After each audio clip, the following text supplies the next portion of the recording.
House has announced exemptions from the new tariffs imposed by President Trump. Smartphones, computers, and some other electronics are now being left out of those reciprocal tariffs imposed on other nations, including China. The announcement was made last night. 20 product categories were listed that include flat panel TV screens, memory cards, semiconductors, and more. The exclusions provide relief to big tech companies like Apple that rely on Chinese manufacturing.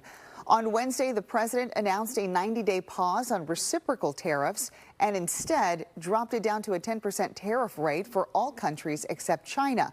China fired back with a 125% tariff on U.S. goods, which went into effect today. President Xi Jinping called Trump's tariffs a joke and said that they could result in self-isolation. Thousands of European-made cars are stuck at U.S. ports after a 25% tariff on imported vehicles took effect on April 2nd. The Audi Q5 and Q7 SUVs are among the most affected by the major change in U.S. trade policy. The German cars are assembled in Mexico for U.S. consumers, and they are subject to the full tariff.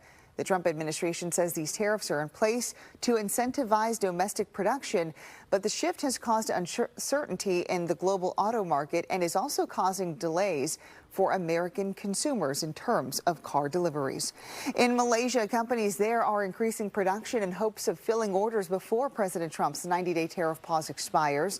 Furniture makers in southwestern Malaysia say its workers are pressed into overtime to assemble the products.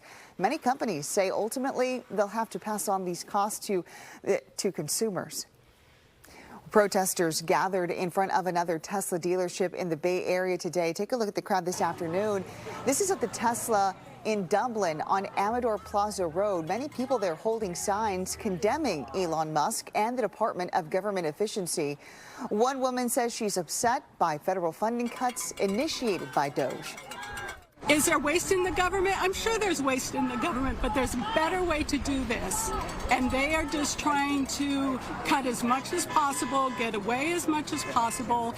And it's the basic Americans, especially those that are lower income, that are going to pay the price. DOGE says it has saved American taxpayers more than $150 billion, but Treasury Department data released this week shows DOGE has not made a dent in the national deficit, and spending is actually up more than $139 billion in the first 3 months of President Trump's new term.